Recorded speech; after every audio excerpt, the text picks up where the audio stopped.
Hello and welcome to Smart Money. Joining me today is Andrew Ludwig, and he's the co-founder and CEO of Currency Hub, and not his first time in conversation with us. So Andrew, I'm going to get straight into it because while we have spoken about cryptocurrency arbitrage before, for those who missed it the first time round, let's start with a quick refresher here on what cryptocurrency arbitrage is, essentially leveraging the inefficiencies of capital markets to create value, right?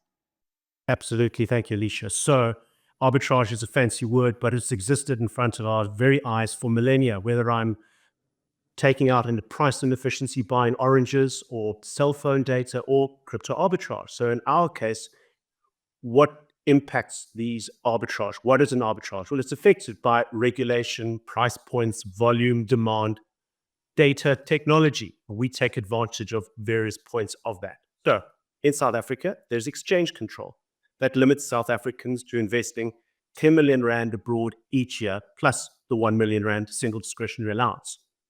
Companies may not invest directly in crypto because of exchange control. So the regulation has created an opportunity in as much that if I purchased $100 worth of Bitcoin or stable coins right now in the USA, and I simultaneously sold it here in South Africa, on this very day, I would sell it for $102.26.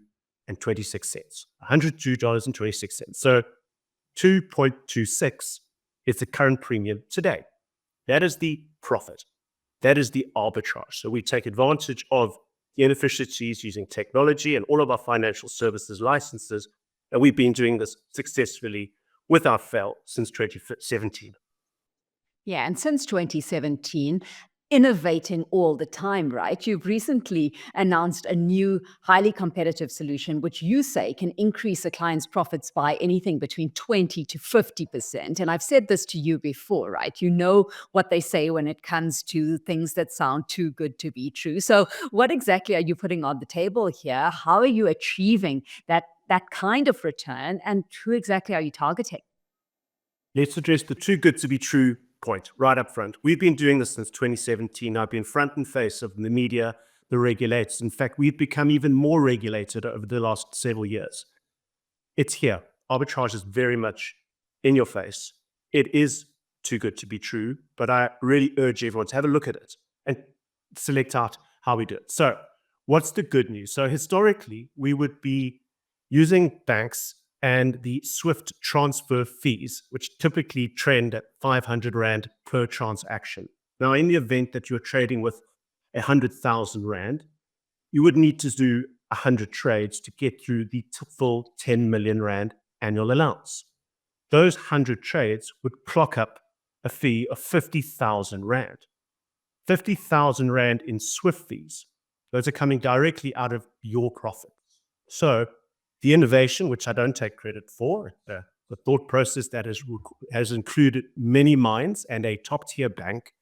And the solution is essentially batching the clients into a single SWIFT, the benefit of which is I might put 20 or 200 clients into a single trade, all of whom go through for 500 Rand or less. So cutting out the individual SWIFT fees has a material impact on the profitability of doing the arbitrage. And it's so important right now because we are would like to take a low premium environment, but there's still lots of premium, trended around 2 to 2.5 year to date. And our clients are typically coming out with profits of about 150,000 Rand off the single principal.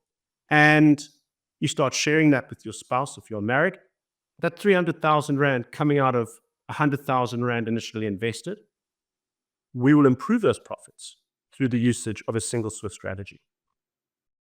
Okay, so let's stack that up against, some of the performance we've seen in the broader market, right? Because during the recent cryptocurrency boom, investors holding major crypto like Bitcoin, for example, experienced big gains there as well. So, how did the boom compare to that? What kind of impact did this have on the cryptocurrency arbitrage space specifically?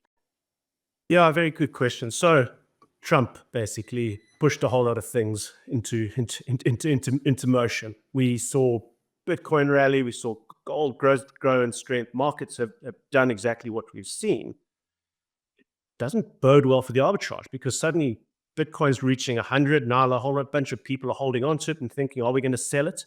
So at those high prices, we saw the premium being suppressed, trending at around 100 and 1.5 and below. Now, fast forward a month, we've now seen a bit of volatility in the market, and that rand strengthening coupled with BTC jumping between the early 90s and 104, for example, opened it up. So we see the premium for December trending at around 2.2, 2.3. These things should level out. January will bring in a new wave of investors, but we obviously watch the larger crypto market very carefully. Yeah, I highlight, those two kinds of gains being noted, as far as cryptocurrency arbitrage is concerned, and then cryptocurrency itself, because it begs the question, when should an investor, Andrew, invest using cryptocurrency arbitrage, and when should an investor just buy and hold a cryptocurrency like Bitcoin itself instead? So we've always advocated that this arbitrage process is the neat means of individuals being able to accumulate some profits and invest in crypto, rather than taking out individual investments out of their equity portfolios and messing around with their financial advisors' suggestions. We take the profits from the arbitrage and we potentially go and build your own crypto portfolio. But let's consider the numbers here. With 100,000 Rand, noting our minimum investment because of the single batch is 50,000. But 100,000 Rand in a traded out should be making, guys, around 150,000 Rand per annum. Now, that's a material return on 100,000 Rand. Now, if you're sharing that 100,000 Rand with your spouse, the interspousal loan, which is how we trade really efficiently, that's 300,000 Rand profit for the household.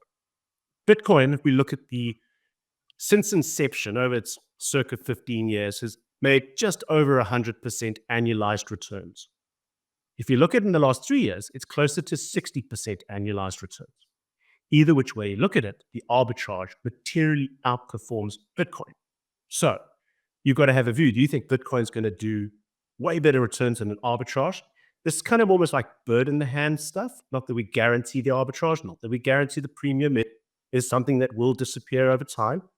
But I would advocate for doing the arb using your capital that is tied into a bond, money market that's making 7%.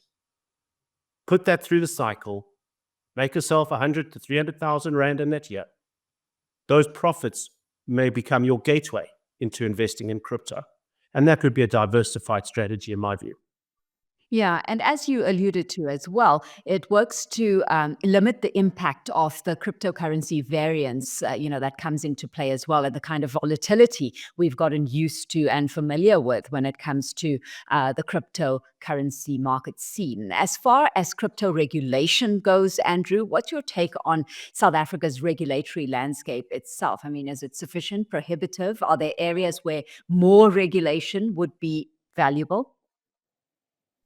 Alishia, as you know, we've always been huge advocates for regulation, and it serves to everyone's benefit at the end of the day. Yes, there's a community of Bitcoiners who are in the space because they don't want to be regulated, but they can be very grateful for regulations like that seen at the SEC that ushered in the BlackRock IBIT Bitcoin ETF, the fastest growing ETF in the history of ETFs. So that's why your Bitcoin's at $100,000 right now. It's because of regulation.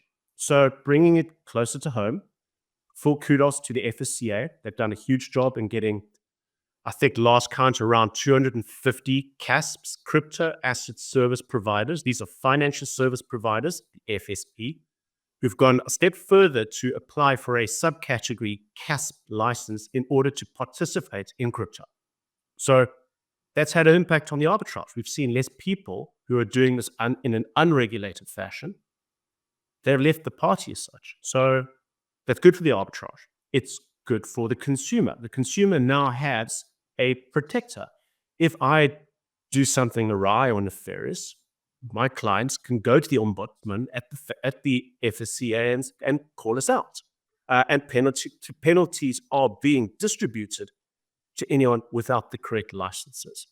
I think importantly in our space, Crypto arbitrage requires the Category 2 FSCA license. This is an asset management mandate, discretionary mandate, that allows us to perform our arbitrage in such a way that we can demonstrate a successful track record of zero loss returns since inception.